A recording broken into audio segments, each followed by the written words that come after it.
July 26, 1942. Somewhere in the Egyptian desert, 50 miles behind Axis lines. 18 small vehicles sit motionless in the darkness, their engines cold, their crews waiting. They are British Special Air Service commandos, and they are about to attempt something that has never been done before.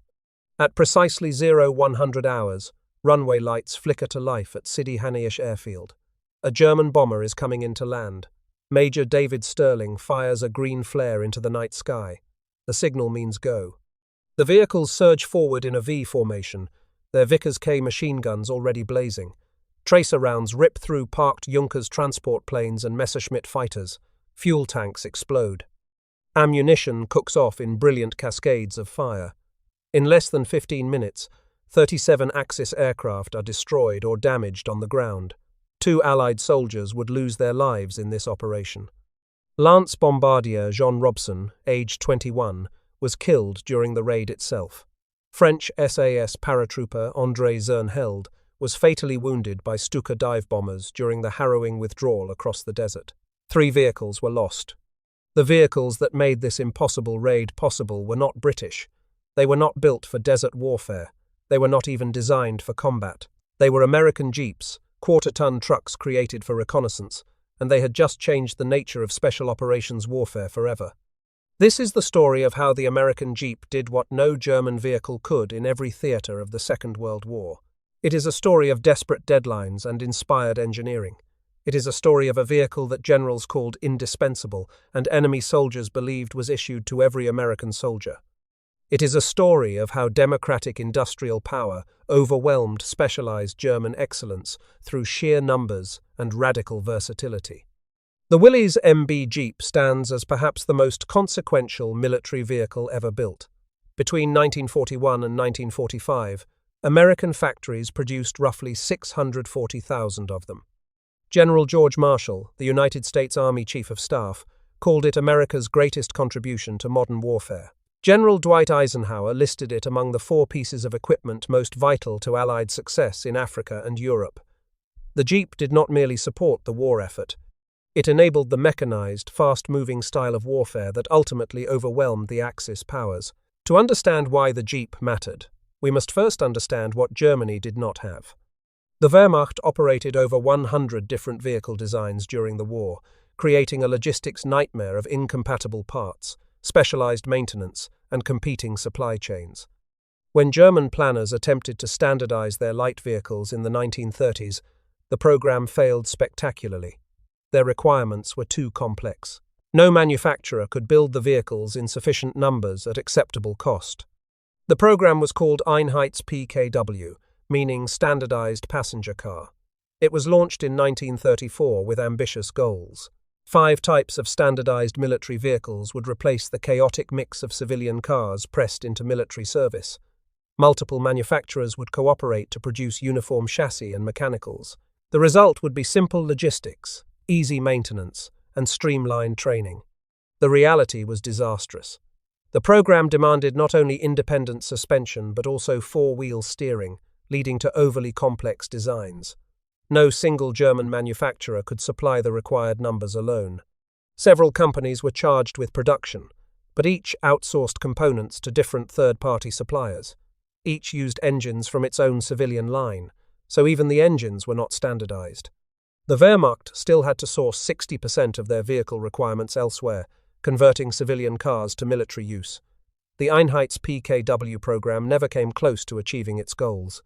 The closest German equivalent to the Jeep was the Volkswagen Kübelwagen, the Type 82. Ferdinand Porsche's team designed it using the air-cooled flat-4 engine from the Volkswagen Beetle. It produced just 23 to 25 horsepower, less than half what the American Jeep delivered.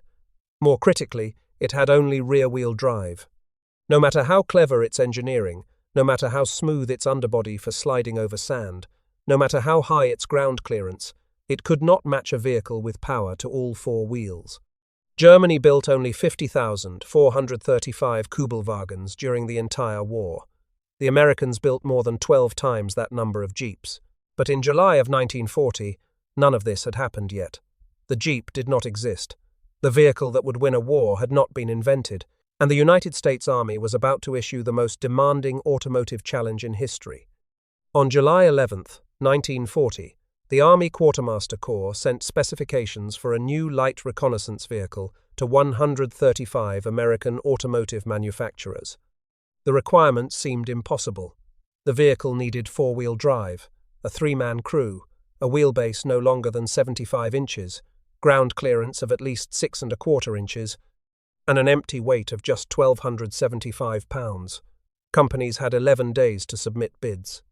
Of 135 manufacturers contacted, only 2 responded. American Bantam Car Company of Butler, Pennsylvania, was a near-bankrupt firm with roughly 15 workers remaining. Willys Overland Motors of Toledo, Ohio, submitted a bid, but requested 75 extra days to build a prototype. Ford Motor Company entered later after direct government solicitation. Bantam was the only company to submit complete blueprints by the July 22 deadline, but Bantam had no engineer capable of designing the vehicle. In desperation, they called Carl Probst, a freelance automotive engineer from Detroit. Probst initially refused. He was busy with other work. But when the Army itself called and explained the urgent need, Probst relented. He arrived at Bantam's empty drafting room on July 18, 1940, with just 4 days before bids were due. Working through the weekend without sleep, Probst drafted the complete design in approximately 2 days. His calculations showed the vehicle would weigh 1,850 pounds, far over the Army's limit of 1,275. So he optimistically marked it at 1,300 and hoped for the best. The hand-built prototype, nicknamed the Blitz Buggy, was driven from Butler to Camp Holabird in Maryland. It arrived at 4:30 in the afternoon on September 23, 1940, exactly 30 minutes before the deadline. Carl Probst was paid $200 for his work. He never received official credit during his lifetime. The Willys Quad prototype followed on November 11, 1940. The Ford Pygmy arrived on November 23. What happened next became one of the war's bitterest industrial controversies. During Bantam's testing at Camp Holabird, Ford and Willys representatives were invited to observe. They were given access to Bantam's technical drawings, which were government property. Both companies incorporated Bantam's innovations into their own designs. In 1943 and again in 1948, the Federal Trade Commission ruled that Bantam had originated and developed the Jeep concept. They ordered Willys to stop claiming sole credit. In 2015, the Pennsylvania General Assembly unanimously resolved that Bantam invented the Jeep, but Willys Overland won the standardization contract in July 1941 for 3 decisive reasons. First, their engine was far more powerful. Chief Engineer Delmar Roos, known as Barney, had transformed an aging 4-cylinder engine into a powerhouse. The original design dated from a 1926 Whippet and lasted only 22 hours at full throttle. Roos redesigned it with insert bearings, a counterweighted crankshaft, lightweight aluminum pistons, full-pressure lubrication, and revised breathing. The result ran 100 hours on the dynamometer at full output. It produced 60 horsepower, nearly triple what Ford's engine delivered. Second, Willys submitted the lowest bid at $748.74 per unit. Third, the vehicle had the lowest silhouette, which the Army favored for concealment. The redesigned engine became known as the Go Devil. The vehicle became the Willys MB. Ford was licensed to produce copies using Willys blueprints and the Go Devil engine. Ford's designation GPW stood for G meaning government, P meaning 80-inch wheelbase, and W meaning Willys licensed design. It did not stand for general purpose, as many people believe. Bantam built approximately 2,600 Jeeps before losing their contracts. Most were shipped to British and Soviet forces under Lend-Lease. The company that invented the Jeep received almost nothing for its creation, but its design would have an unexpected legacy. When the Japanese Imperial Army invaded the Philippines, they discovered a Bantam reconnaissance car and sent it to Japan for study. Toyota was ordered to reverse engineer the vehicle, producing a wartime prototype. Though that initial effort saw limited success, the lessons learned during its development influenced Toyota's post-war designs, contributing to the eventual creation of the Toyota Land Cruiser in the 1950s. The origin of the name Jeep remains debated. Some believe it came from slurring the letters GP. Others point to Eugene the Jeep, a magical creature from the Popeye comic strip that could go anywhere and do anything. The character first appeared on March 16, 1936. Military slang of the era also used Jeep as a term for untested vehicles. The first known published use of the name appeared in the Washington Daily News in June 1941. The Go Devil engine and the vehicle it powered were engineered for one purpose: to go anywhere, carry anything, and survive everything. The engine displaced 134.2 cubic inches. It produced 60 horsepower at 4,000 revolutions per minute and 105 pound-feet of torque at 2,000 revolutions per minute. The 3-speed manual transmission connected to a 2-speed transfer case, providing high and low range. Part-time 4-wheel drive could be engaged through the transfer case. Top speed reached 65 miles per hour in high range. The vehicle measured 132.25 inches long, 62 inches wide, with an 80-inch wheelbase. Curb weight was 2,453 pounds. With the windshield and canvas top folded down, height dropped to just 52 inches, low enough to hide behind a stone wall. Payload capacity was 800 pounds cross-country. Maximum towed load reached 1,000 pounds.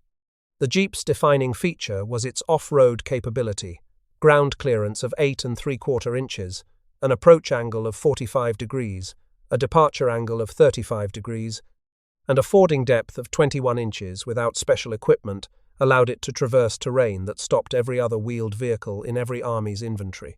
The turning circle was just 17.5 feet. A 15-gallon fuel tank provided a range of 200 to 300 miles depending on conditions. Compare this to the German Kübelwagen. The Kübelwagen was lighter at 1,597 pounds. It had better fuel economy at roughly 30 miles per gallon. Its air-cooled engine eliminated radiator vulnerability. But with only 25 horsepower versus 60, it could not tow artillery, serve as an ambulance, mount heavy weapons, or perform dozens of utility roles the Jeep filled. Its rear-wheel drive was a genuine handicap in deep mud, steep inclines, and heavy snow. Two contradictory official American evaluations exist. When the Army tested captured Kübelwagens at Aberdeen Proving Ground in November 1943, the evaluation concluded it was simpler, easier to manufacture and maintain, faster, and more comfortable for 4 passengers than the Jeep. However, the 1945 Handbook on German Military Forces stated flatly that the Volkswagen was inferior to the Jeep in every way except in the comfort of its seating accommodations. The contradiction likely reflects different evaluation criteria: automotive qualities versus overall military utility. The Jeep's first major combat proving ground was North Africa. British Special Air Service units received their first consignment of 12 brand-new American Jeeps in June 1942, and the vehicle transformed special operations warfare overnight. SAS Jeeps were stripped and rebuilt for deep penetration raiding. Windscreens were removed to reduce glint and improve firing arcs. Each vehicle mounted 4 Vickers K machine guns, rapid-firing aircraft weapons, in twin mounts fore and aft. Some carried 50-caliber Browning M2s for heavier firepower. Jerry cans were strapped to every available surface. Sun compasses replaced magnetic ones, which were unreliable in the featureless desert. The raid on Sidi Hainish Airfield on the night of July 26 to 27, 1942, demonstrated what the Jeep made possible. David Stirling led 18 Jeeps in 2 columns of 9, each carrying 3 to 4 British or French commandos. They drove 50 miles from a hideout without headlights under a full moon. When runway lights switched on for a German bomber to land, Stirling fired his green flare. The Jeeps charged the airfield in V formation. Vickers K guns, loaded with tracer ammunition, raked parked aircraft. Junkers, Ju-87, Stukas, Ju-52 transports, and Messerschmitt B, F-109s erupted in flames. 37 Axis aircraft were destroyed or damaged. 3 Jeeps were lost in the engagement. In the 15 months before Stirling's capture in January 1943, the SAS destroyed over 250 aircraft on the ground, dozens of supply dumps, railways, and telecommunications networks. Much of this destruction came from Jeep-mounted raids. Erwin Rommel nicknamed Stirling the Phantom Major and placed a bounty of 100,000 Reichsmarks on his head. For American forces, Jeeps arrived in quantity during Operation Torch on November 8, 1942. The Go Devil's water-cooled engine was susceptible to overheating in extreme desert heat, and radiators clogged with fine sand. But the Jeep's four-wheel drive consistently outperformed two-wheel drive German vehicles in soft sand, and its towing capability made it indispensable for moving anti-tank guns forward. In March 1943, the Long-Range Desert Group used Jeeps to navigate a route through the desert for the British 8th Army to outflank German positions at Mareth. This was a decisive maneuver in the final Allied advance to victory in North Africa. The European theatre brought new challenges. D-Day, on June 6, 1944, saw Jeeps arrive on the Normandy beaches from the first hours. They were delivered by landing ship tanks, landing craft tanks, and behind enemy lines by Waco CG-4A and airspeed Horsa gliders that delivered Jeeps to airborne divisions. A comprehensive deep-water fording kit sealed electrical connections with asbestos waterproofing compound, extended air intakes and exhaust pipes, and allowed Jeeps to operate in water up to 4.5 feet deep for 8 minutes. This was enough time to drive off a landing craft through the surf. Ordnance Division Officer Jack Nemerov stepped onto his landing craft on June 5th with his soldiers, a jeep, and a small tractor. He arrived at Omaha Beach at approximately 6:30 in the morning on June 6th, going in with elements of the 29th Infantry Division. In the Norman Bocage, the hedgerow country of Normandy, the jeep faced lethal dangers. Germans strung piano wire between trees at throat height to decapitate jeep occupants at speed. The countermeasure was stark. Soldiers bolted vertical iron bars to the front bumper with a notch at the top to catch and sever the wires. Jeeps were confined to narrow lanes easily covered by German machine guns. At almost every bend of the road they were fired upon, one veteran recalled. But their small size, four-wheel drive, and versatility as ambulances, command vehicles, and supply runners kept them indispensable until Operation Cobra's breakout in late July. During Operation Market Garden in September 1944, the bold Allied attempt to secure key bridges in the Netherlands, the Jeep proved vital once again. Its off-road capabilities allowed it to navigate challenging terrain, enabling rapid troop transport and logistical support for approximately 85,000 Allied forces involved in the combined airborne and ground operation. Even under heavy resistance, the Jeep excelled in moving equipment and evacuating wounded soldiers. The Battle of the Bulge produced the war's most dramatic Jeep episode. On October 22, 1944, Adolf Hitler ordered SS Colonel Otto Skorzeny to form Panzer Brigade 150. German soldiers would wear American uniforms and drive captured American vehicles to sow chaos behind Allied lines during the coming Ardennes offensive. Skorzeny requested 100 Jeeps. He received only 30. This revealed both how desperately the Germans valued the vehicle and how few captures they could scrape together across all occupied territory. The best English speakers were organized into Einheit Stierlau, small teams of 2 to 6 men in captured jeeps. They were trained in American customs, including eating with a fork after laying down the knife and tapping cigarettes the American way. About 28 men successfully penetrated American lines beginning December 16, 1944. They created psychological disruption vastly disproportionate to their numbers. They reversed road signs, cut phone lines, and sent entire Allied regiments in wrong directions. Detection came through cultural knowledge gaps. One team asked for petrol instead of gas and was immediately captured. Another claimed membership in E Company, 14th Cavalry. Americans knew cavalry was organized into troops, not companies. That team was killed. On December 17th, military police captured 3 commandos named Pernas, Billing, and Schmidt at a bridge checkpoint near Iwale in Belgium. Under interrogation, Schmidt claimed that Skorzeny planned to assassinate Eisenhower.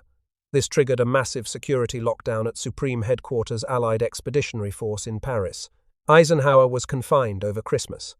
General Omar Bradley was briefly detained when he correctly answered Springfield as the capital of Illinois. The questioning soldier wrongly believed it was Chicago. Field Marshal Bernard Montgomery had his jeep's tires shot out by overly zealous American sentries. Those German commandos captured in American uniforms were executed by firing squad as spies. The first 3 were executed on December 23, 1944. 17 total were executed during and after the campaign. The Jeep accompanied the liberation of Paris on August 25, 1944, General Jacques-Philippe Leclerc's French 2nd Armored Division paraded down the Champs-Élysées on tanks and jeeps. During the Rhine crossing in March 1945, Operation Varsity, the largest single-day airborne lift in the war, delivered jeeps by glider across the river to support airborne troops. In Italy, the jeep proved essential on mountain roads, though terrain above the valleys of Monte Cassino was beyond even its capabilities. There, only mules could deliver supplies. At Anzio, advanced jeep patrols reached the outskirts of Rome before General John Lucas's cautious consolidation halted the advance. A Royal Canadian Army Medical Corps ambulance jeep was photographed on the Moro River front near San Leonardo di Ortona on December 10, 1943. This was one of the earliest documented jeep ambulance uses in the Italian campaign. The Pacific Theatre presented entirely different challenges: volcanic sand, sharp coral, tropical humidity, dense jungle, and tiny islands where every supply item had to come by sea. The jeep's compact dimensions, just 11 feet long and 4 feet high, were a critical advantage. It fit onto smaller vessels and navigated terrain where Sherman tanks could not go. Its lightweight design allowed it to traverse dense jungle with 9 inches of ground clearance. Nearly 50% of jeeps in the Pacific provided essential supply chain and medical evacuation support. The first jeeps in the Philippines arrived months before Pearl Harbor. These were not Willys MBs or Ford GPWs, but the rare Bantam BRC, Ford GP, and Willys MA models. On April 9, 1942, jeeps from the 192nd Tank Battalion played a somber role in history. With white flags made from company bedding mounted on their hoods, they carried General Edward King's staff officers to negotiate the American surrender at Bataan.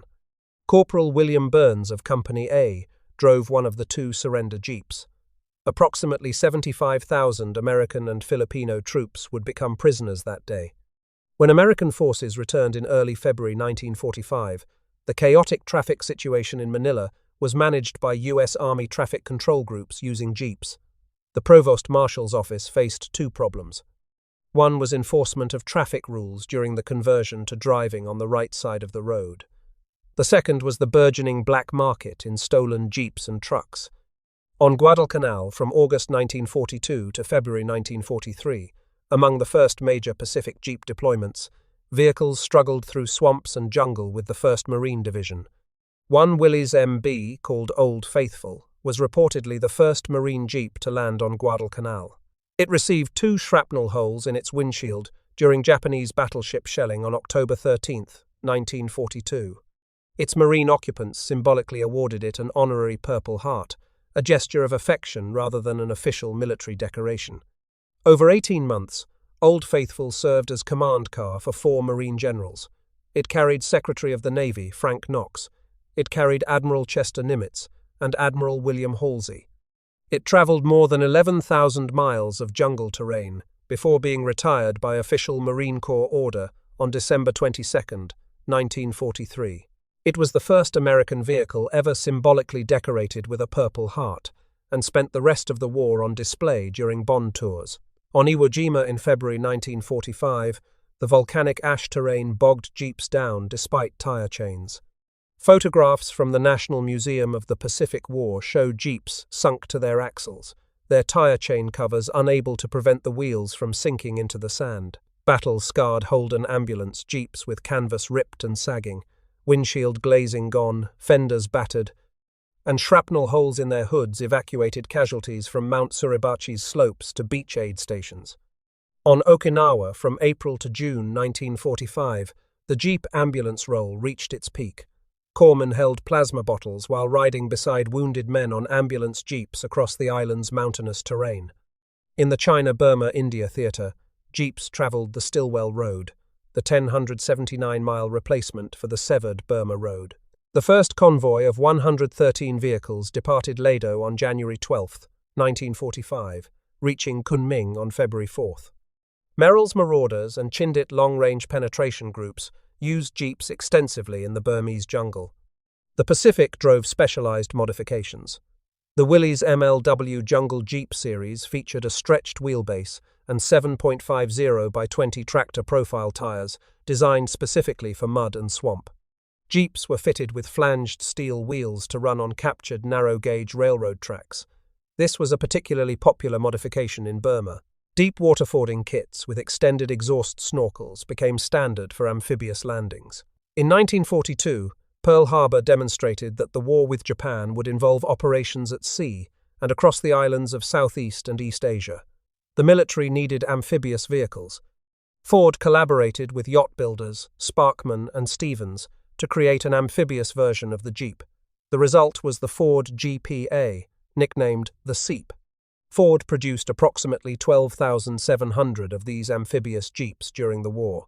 The design was created in perhaps too much of a hurry given wartime pressures, and it suffered from reliability issues. But it filled a critical gap in amphibious capability. Approximately 50,000 to 52,000 Jeeps were shipped to the Soviet Union under Lend-Lease. The figure of 51,503 appears in the most detailed source breakdowns, though Soviet records show only 39,800 received. The discrepancy likely reflects transit losses from U-boat attacks. Deliveries traveled 3 routes. The deadly Arctic convoys went to Murmansk and Archangel. The safer Persian corridor went through Iran. The Pacific route via Vladivostok carried 50% of all Lend-Lease tonnage. Initial shipments in spring and summer of 1942 included older Bantam B, RC-40, Ford GP, and Willys MA models.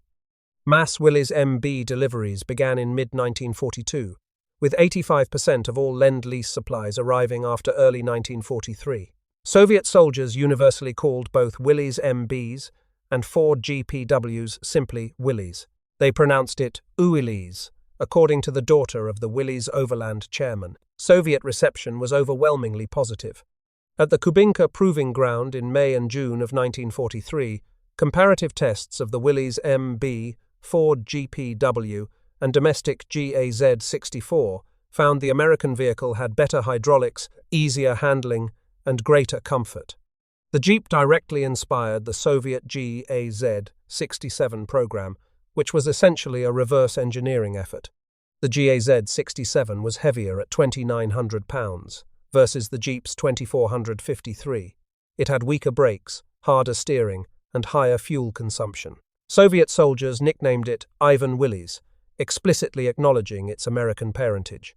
Only 4,851 GAZ-67s were built during the war, compared to over 50,000 Lend-Lease Jeeps received.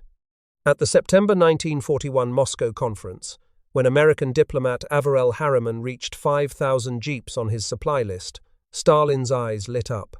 It was his first positive reaction in what had been a hostile meeting. Correspondent Henry Cassidy cabled from the Russian front that the American Jeep had met the Russian mud, and the situation was well in hand. On the Eastern Front, the Willys MB proved critical to maintaining a viable command structure between frontline troops and officers. Over 50,000 units provided essential mobility and logistical support during critical battles like Stalingrad and Kursk. Its rugged design, lightweight construction, and off-road capabilities allowed Soviet forces to traverse treacherous landscapes where traditional vehicles faltered. The most important Soviet testimony comes from Nikita Khrushchev's memoirs, published posthumously in 1970. Khrushchev recounted Stalin's private assessment of Lend-Lease aid overall. If the United States had not helped us, we would not have won the war. If we had had to fight Nazi Germany one-on-one, we could not have stood up against Germany's pressure, and we would have lost the war. Marshal Georgy Zhukov, secretly recorded by the KGB in 1963, was equally direct. One cannot deny that the Americans shipped over to us material without which we could not have equipped our armies held in reserve or been able to continue the war. Stalin himself told Winston Churchill at the Tehran Conference on November 30, 1943, that without the machines received through Lend-Lease, the Soviet Union would lose the war. Cold War Soviet historiography systematically downplayed these assessments. Politburo member Nikolai Voznesensky claimed in 1948 that Lend-Lease amounted to only 4.8% of Soviet wartime production. Western historians consider this figure misleading, as it likely excluded the much larger 1944 to 1945 shipments. The Jeep's official designation was truck, quarter-ton, 4x4, command reconnaissance. This barely hints at its actual versatility. The vehicle filled dozens of roles its designers never imagined. No factory ambulance variant existed. Field adaptations carried 2 litter patients plus a driver and assistant. The Holden Jeep ambulance was designed by Lieutenant Commander French Moore, a battalion surgeon with the 2nd Marine Division at Camp Elliott, California, in 1942. He submitted blueprints and records of performance to Marine Corps Commandant Lieutenant General Thomas Holcomb. The prototype could carry up to 35 patients, 1,000 yards, and return in an hour through repeated trips. Built by General Motors Holden in Melbourne, it featured pipe and angle iron framework, canvas enclosure, and stretcher racks. Between 500 and 800 were produced. It was approved for fielding in time for the Solomon Island campaign in 1943. During the Battle of Aachen in 1944, Jeep ambulances suffered up to 12 tire punctures per day from street debris. The 1st Infantry Division's after-action report confirmed they had a definite advantage in motor evacuation of litter patients. The standard Pintle mount held 30 caliber or 50 caliber machine guns, capable of near vertical elevation for anti-aircraft fire. SAS Jeeps carried 4 Vickers K guns. The M6 37mm gun motor carriage was a factory-produced variant, mounting the 37mm anti-tank gun and 50 caliber machine gun in the Jeep bed. Twin bazooka mountings provided additional anti-tank capability. The Jeep towed the M3 37mm anti-tank gun, weighing 912 pounds, and the 75mm M1A1 pack howitzer. An average of 145 Jeeps per infantry regiment provided organic mobility for light artillery. The Jeep served as command vehicle for Eisenhower, George Patton, Douglas MacArthur, Omar Bradley, and Bernard Montgomery. Patton's personal Jeep featured a large red leather seat and 2 brass horns mounted on the hood. Jeeps carried SCR 510, SCR 610, SCR 284, and SCR 506 radio sets, serving as mobile command posts from company to regimental level. A November 1942 Popular Mechanics report described 3 Jeeps in Australia completing a cable-laying job in 2 hours that would have taken days by hand. Jeeps ran on flanged wheels for railroad patrol. They used ski attachments for snow operations.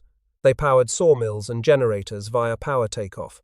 Soldiers heated sea ration cans on the engine manifold and drained radiator water for hot shaving water. War correspondent Ernie Pyle reached 700 newspapers with his syndicated column. He wrote from North Africa on June 4, 1943. "And the Jeep, good Lord! I do not think we could continue the war without the Jeep. It does everything. It goes everywhere. It is as faithful as a dog, as strong as a mule, and as agile as a goat. It constantly carries twice what it was designed for, and still keeps on going." Pyle called it a divine instrument of military locomotion. He was killed on April 18, 1945, on Ii Shima, while traveling by Jeep when it came under Japanese machine gun fire. Eisenhower wrote in Crusade in Europe in 1948 that 4 pieces of equipment became regarded as among the most vital to success in Africa and Europe. These were the bulldozer, the Jeep, the 2.5-ton truck, and the C-47 airplane. He noted that, curiously enough, none of these was designed for combat. Bill Mauldin was a 23-year-old soldier cartoonist who won the 1945 Pulitzer Prize for his Willie and Joe cartoons in Stars and Stripes. He made the Jeep a central character of his war art. His self-described favorite cartoon shows a grief-stricken cavalry sergeant covering his eyes as he points his pistol at the radiator of his broken-down Jeep, just as he would put down a horse with a broken leg. The image became one of the war's most iconic representations of the bond between soldiers and their vehicles. Mauldin named his own Jeep Genie and was given his own vehicle to roam the front collecting material. General Patton despised Mauldin's cartoons for depicting soldiers as scruffy and demoralized. Eisenhower and General Mark Clark overruled Patton's attempts to suppress them. Willys produced approximately 361,000 MB Jeeps. Ford produced approximately 277,896 GPWs. Ford also produced approximately 12,700 amphibious GPA Seeps. Combined with early Ford GPs and Bantam BRC-40s, the total reached approximately 647,000 vehicles. The cost per unit on the first contract was $748.74. At peak production, American factories completed one Jeep every 90 seconds. The Jeep's post-war transformation began before the war even ended. On July 17, 1945, Willys Overland started producing the CJ2A, the civilian Jeep. It was the world's first mass-produced civilian four-wheel drive vehicle. Marketed as the all-around farm workhorse, it targeted America's 5.5 million farmers, of whom 4 million had neither a truck nor a tractor. Between 1945 and 1949, 214,760 CJ2 as were sold. The civilian version featured a 7-slot grille. Willys could not use the military 9-slot design because Ford owned the rights. This design element persists on Jeep vehicles to this day. The Jeep's most profound legacy may be the vehicles it inspired. Maurice Wilkes, engineering director at Rover, used a surplus Willys Jeep on his Welsh farm after the war. When his brother Spencer asked what he would do when it wore out, Maurice replied that he supposed he would buy another one because there was not anything else. He sketched the basic Land Rover design in the sand at Red Wharf Bay on Anglesey in 1947. The first prototype was built on a Jeep chassis using Jeep axles. The Soviet GAZ-69, Nissan Patrol, and India's Mahindra vehicles all trace their lineage to the wartime influence of the Willys MB. The American Enterprise Institute called it one of the most influential designs in automotive history. The New York Museum of Modern Art includes a military Jeep in its display of 8 automobiles, regarding it as one of the very few genuine expressions of machine art. Although the Willys Jeep was not the first four-wheel drive vehicle ever built, it influenced every 4x4 constructed in its wake. The vehicle that emerged from the cauldron of war was ready for peacetime service. The legendary workhorse of the war was converted by Willys Overland into a civilian Jeep with the aim of putting farm workhorses out to pasture.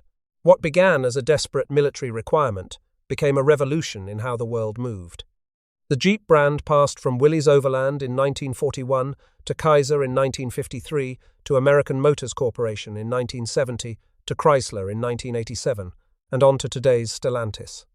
The Jeep was described as the big draw in Chrysler's $1.5 billion acquisition of American Motors Corporation. In the Philippines, the Jeep became something even more. Surplus military Jeeps were converted into the jeepney, an iconic mode of public transportation that remains the country's symbol to this day.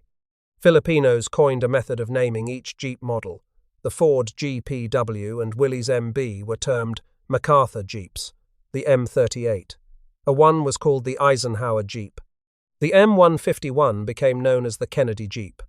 Interest among Jeep enthusiasts in the Philippines remains strong, with restorers going to the provinces hoping to find that elusive Jeep in a barn. Preserved Jeeps stand in museums worldwide. The Smithsonian holds Bantam prototype serial number 1007. Heritage Museums and Gardens in Sandwich, Massachusetts, displays a 1942 Willys MB equipped with wire cutter, field radio, and desert cooling kit. Butler, Pennsylvania, where Karl Probst drew his blueprints in a near-empty factory, hosts the annual Bantam Jeep Heritage Festival, the largest Jeep festival in America. A historical marker erected in 1993 commemorates the birthplace. In 1991, the American Society of Mechanical Engineers designated the MB Jeep as International Historic Mechanical Engineering Landmark, number 152. The Willys MB was not the most powerful vehicle of the war. It was not the most comfortable. It was not the most technologically sophisticated. The Kubelwagen was lighter and more fuel-efficient. German half-tracks carried more armor and firepower, but no other vehicle in any army could do what the Jeep did. It filled every role on every battlefield in numbers that overwhelmed all opposition. Germany built beautiful machines in insufficient quantities with incompatible parts. Their Einheit standardization program failed. Their 100 different vehicle types created logistics chaos. Their horses still pulled supplies on the Eastern Front while American trucks delivered Lend-Lease aid to Soviet soldiers driving American Jeeps. The Wehrmacht employed an astounding 2,750,000 horses during the war, most of which had to be transported by rail to the combat zones. Fodder for these horses consumed space in rail cars that could have carried fuel and ammunition. Meanwhile, the Americans standardized around a handful of proven designs. The Jeep, the 2.5-ton truck that soldiers called the Deuce, and a half, the C-47 transport aircraft. Parts were interchangeable. Mechanics trained on one vehicle could service any vehicle. Supply chains flowed smoothly because every unit needed the same components. America built one tough, versatile machine in numbers that buried the opposition. 647,000 Jeeps versus 50,000 Kübelwagens. 60 horsepower versus 25. Four-wheel drive versus 2. 100 different German vehicle types versus American standardization around a handful of designs. The Jeep story is ultimately about more than automotive engineering. It is about the difference between specialized excellence and adaptable mass production. It is about the industrial capacity that translated raw resources into battlefield dominance. It is about a vehicle created under impossible deadlines by a freelance engineer, paid $200, refined by an engine designer who turned a failing motor into a workhorse, and manufactured in quantities that put identical, interchangeable vehicles into the hands of soldiers from the Solomon Islands to the frozen approaches of Moscow. When Karl Probst sat down in that empty drafting room in Butler, Pennsylvania in July of 1940, he could not have known what he was creating. When Barney Roos redesigned the Go Devil engine to run 100 hours at full power, he could not have foreseen SAS commandos destroying aircraft across North Africa. When the first Jeeps rolled off the production line in November 1941, 19 days before Pearl Harbor, no one imagined Soviet soldiers calling them Willys on the road to Berlin. The Jeep did what no German vehicle could, because it was designed to do everything adequately rather than one thing perfectly. It carried wounded men to aid stations. It towed artillery into position. It ran telephone wire across battlefields. It served as a mobile command post for the generals who planned the liberation of Europe. It drove through the surf at Normandy, across the sands of Egypt, through the jungles of Burma, and into the volcanic ash of Iwo Jima. The original Jeep continued to serve after the war, in Korea and other conflicts, until it was updated in the form of the M38, Willys MC in 1950, and the M38A1, Willys MD in 1952. It received a complete redesign by Ford in the form of the M151, introduced in 1960. But the spirit of that original quarter-ton reconnaissance car lived on in every generation that followed. Today, more than 8 decades after Karl Probst's weekend of desperate drafting, the vehicles that fill highways around the world owe their existence to his creation. Every sport utility vehicle, every four-wheel drive truck, every off-road vehicle traces its lineage back to a quarter-ton reconnaissance car built to meet an impossible deadline. The Jeep changed how wars are fought, how farms are worked, and how people explore the wild places of the earth. That is the legacy of the American Jeep. Not the power of its engine or the strength of its axles, but the simple truth that one versatile machine, produced in overwhelming numbers, could do what all the specialized excellence of German engineering could not. It could be everywhere, do everything, and keep going no matter what the battlefield demanded. The generals understood this. Eisenhower ranked the Jeep alongside the C-47 as essential to victory. Marshall called it America's greatest contribution to modern warfare. Stalin's eyes lit up when Harriman mentioned 5,000 Jeeps. Khrushchev admitted the Soviet Union might have lost without American aid. Even the enemy paid tribute by trying desperately to capture enough Jeeps for Operation Greif, and receiving only 30. From the deserts of North Africa to the frozen forests of the Ardennes, from the volcanic islands of the Pacific to the muddy roads of the Eastern Front, the American Jeep proved that in modern warfare, victory belongs not to the country that builds the most sophisticated weapons, but to the country that can put adequate weapons into every soldier's hands. Germany's 100 vehicle types could not match America's one. The Kübelwagen's clever engineering could not overcome the Jeep's brute production numbers. Specialized excellence fell before democratic industrial power. That is the story of how the American Jeep did what no German vehicle could in every theater of the Second World War. It is a story worth remembering, because it tells us something important about how wars are won and lost. Not always by the most advanced technology or the most brilliant engineering, but often by the country that can build enough of what its soldiers need and get it to them wherever they are fighting. The Jeep was that something. It was everywhere. It did everything. And in the end, it helped win a war.